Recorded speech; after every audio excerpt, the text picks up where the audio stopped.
नमस्कार दोस्तों। तो स्वागत करता हूं एक बार फिर से आपका इस नए टॉपिक के अंदर।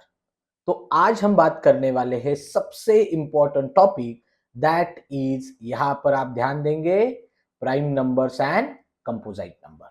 बहुत सारे बच्चों को प्राइम नंबर कंपोजिट नंबर के बीच का डिफरेंस ही नहीं समझ में आता, जिसके वजह से आगे जाके एक टॉपिक हम पढ़ने वाले हैं बच्चों, जिसका नाम है एलसीएम एंड एचसीएफ।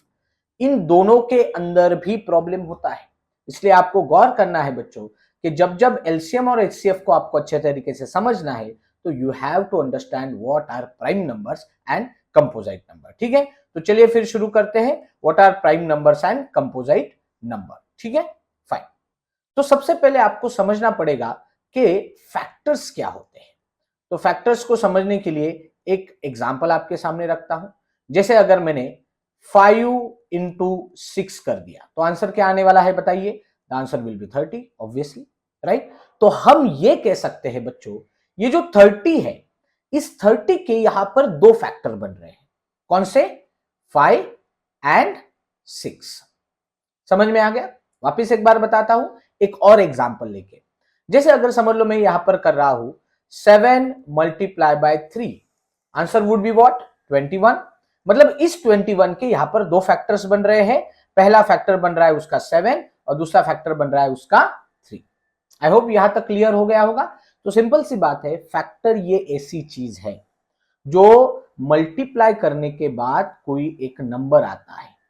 तो फिर जैसे कि एक एग्जांपल में बता रहा हूं कि मैंने 6 मल्टीप्लाई बाय 3 कर दिया तो आंसर आ गया 18। तो इस 18 के यहां पर दो फैक्टर बने। कौन से दो फैक्टर है? एक है आपका 6 और एक है आपका 3। आई होप फैक्टर ये टॉपिक अच्छे तरीके से दिमाग में फिट हो गया होगा। ठीक, अगर फैक्टर समझ में आ गया है तो आगे प्राइम नंबर और कंपोजिट नंबर समझना इजी हो जाएगा। तो चलिए आगे बढ़ते हैं। तो आगे बात करेंगे कि व्हाट आर प्राइम नंबर्स। तो बाय डेफिनेशन अगर देखा जाए तो प्राइम नंबर्स क्या है, यहां पर देखेंगे, the number that has only two factors. कौन? The number itself and 1। मतलब अगर सिंपल भाषा में बात की जाए तो प्राइम नंबर्स ऐसे नंबर है जो सिर्फ और सिर्फ खुद के ही टेबल में आएंगे, खुद के ही टेबल में आएंगे। और फैक्टर्स के अनुसार अगर बात की जाए तो वापस एक बार डेफिनेशन आपको बता रहा हूं, the number that has only two factor. कौन से दो फैक्टर होंगे उस नंबर के? The number itself and the 1। जैसे समझ लो अभी यहां पर एक एग्जांपल दिया है मैंने, 7 इज अ प्राइम नंबर। ठीक है, बहुत सारे बच्चों को ये लर्न होगा ऑलरेडी कि 7 ये प्राइम नंबर है, राइट। तो 7 ये प्राइम नंबर कैसे है? Because 7 has only two factors, 1 and 7 itself. मतलब 7 ये सिर्फ खुद के ही टेबल में आता है। और भी ऐसे बहुत सारे, अगर मैं 13 के बारे में बात करूं, क्या 13 ये प्राइम नंबर है क्या? हाँ है। क्यों? क्योंकि अगर मैं 13 को फैक्टराइज फॉर्म में लिखूं तो सिर्फ 1 इंटू 13 ऐसे ही लिख सकता हूं, कोई और दूसरा तरीका नहीं है मेरे पास। समझ में आ रहा है ना? तो इसलिए हम कहेंगे कि 13 ये एक प्राइम नंबर है। आई होप समझ में आ गया है। तो चलिए फिर बात करते हैं कि 1 to 100 के बीच में हमारे पास ऐसे कौन कौन से प्राइम नंबर्स है। ठीक है, जैसे कि 2। आप बोलोगे सर 1 को क्यों नहीं लिया? बताता हूं आगे क्यों नहीं लिया।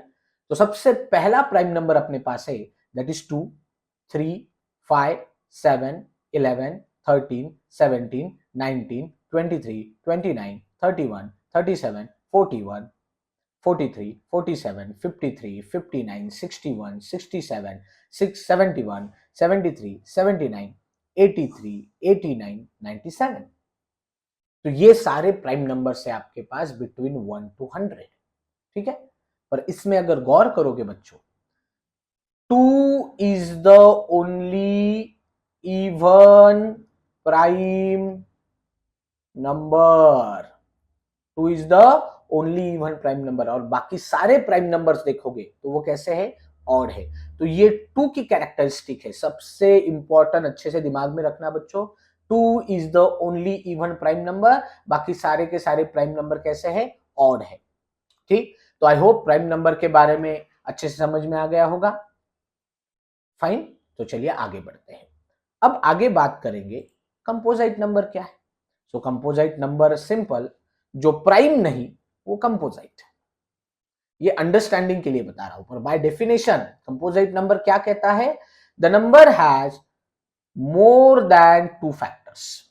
The number has more than two factor. जैसे अगर इस 8 को देखोगे तो 8 को मैं कैसे लिख सकता हूं? 8 is equal to 1 into 8, 8 is equal to 2 into 4, 8 is equal to 4 into 2, 8 is equal to 8 into 1। मतलब देखा जाए तो इस 1 के कौन कौन से फैक्टर हो, 8 के कौन कौन से फैक्टर हो सकते हैं? 1 हो सकता है, 8 हो सकता है, 2 हो सकता है, 4 हो सकता है, 4 2 8 1 ऑलरेडी आ चुका है। मतलब 8 के फैक्टर्स कौन कौन से हैं बच्चों? तो जैसे अभी लिस्ट बना रखे हैं हम कि 8 के कौन कौन से फैक्टर है? 1 है, 2 है, 4 है और 8 है। तो यहां पर मुझे बताइए 8 के फैक्टर्स कैसे आए हैं? मोर देन 2। इसलिए 8 ये कैसा नंबर है? प्राइम नंबर है या कंपोजिट नंबर है?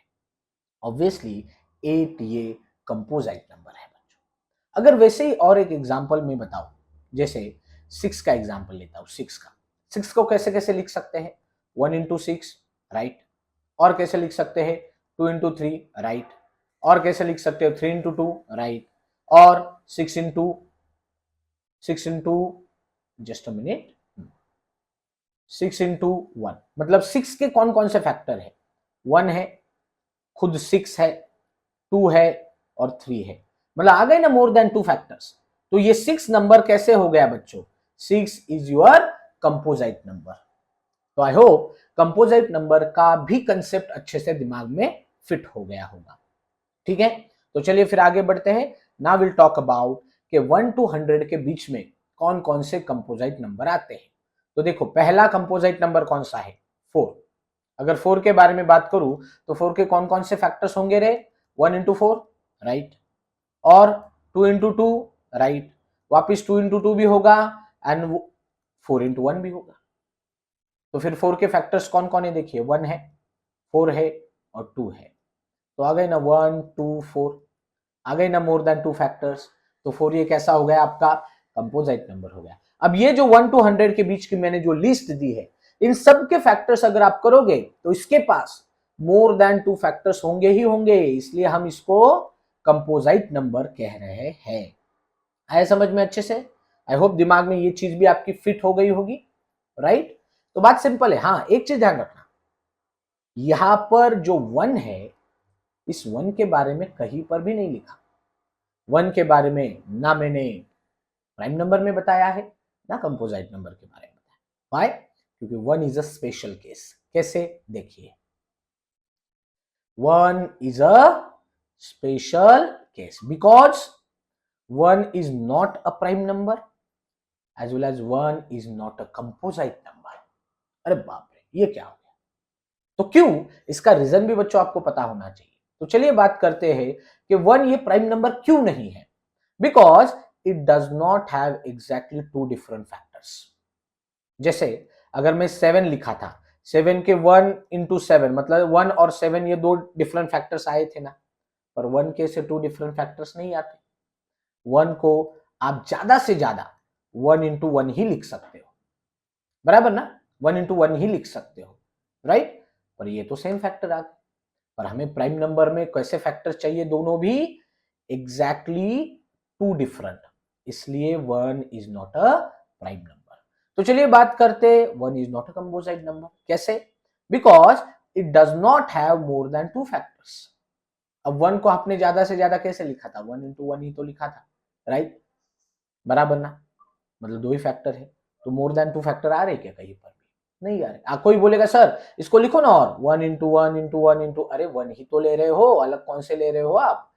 समझ में आ रहा है ना? इसलिए 1 ये कंपोजिट नंबर भी नहीं है। So we can say 1 is neither prime nor composite.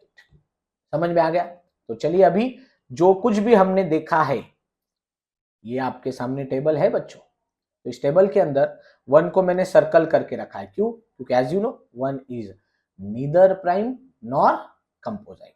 और जो येलो कलर में आपको दिख रहे हैं, ये कौन से है रे येलो कलर वाले? बताएंगे जरा। यस, जो येलो कलर में मैंने लिखे हैं ये सारे के सारे कौन से नंबर है आपके प्राइम नंबर से, और जो व्हाइट बॉक्स के अंदर दिखाई दे रहे हैं वो सारे के सारे कैसे है आपके कंपोजिट नंबर से। क्लियर हो गया, अच्छे से समझ में आ गया। चलिए तो एक बार हम समरी के ऊपर ध्यान देंगे। तो सबसे पहला समरी में 1 and 0 neither prime nor composite, क्यों? क्योंकि उसका कारण भी हमने देखा है। देन सेकेंड 2, नंबर 2 की बात चल रही है, is the only even prime number, और बाकी के सारे कैसे है ऑड है, बराबर ना। चलिए आगे, not all odd numbers are prime, जैसे अभी हमने कहा जितने भी प्राइम नंबर्स है उसके अंदर 2 अकेला इवन है, बराबर, और बाकी सारे कैसे है ऑड है। पर क्या सारे के सारे ऑड नंबर प्राइम है? नहीं। जैसे कि 15, मुझे बताइए 15 ये ऑड नंबर है? हाँ है, पर क्या ये प्राइम नंबर है? नहीं। इसलिए बोला है not all odd numbers are prime. And the last is very important, all the composite numbers can be written as the product of prime number। जैसे 6, क्या 6 ये मुझे बताइए कंपोजिट नंबर है? हाँ है। तो 6 को as a product of prime number लिख सकता हूं कैसे? 2 into 3, सिंपल, 2 into 3। 2 ये भी प्राइम नंबर है, 3 ये भी प्राइम नंबर है। समझ में आ गया? तो ऐसे बहुत सारे एग्जाम्पल्स हम बच्चों देख सकते हैं प्राइम नंबर और कंपोजिट नंबर के, और ये सारी प्रॉपर्टी जो मैंने आज पढ़ाई है वो यहाँ पर लागू पड़ती है। आई होप आज का लेक्चर अच्छे तरीके से आपको समझा होगा। तब तक के लिए धन्यवाद, मिलते हैं अगले टॉपिक के लिए। Thank you very much.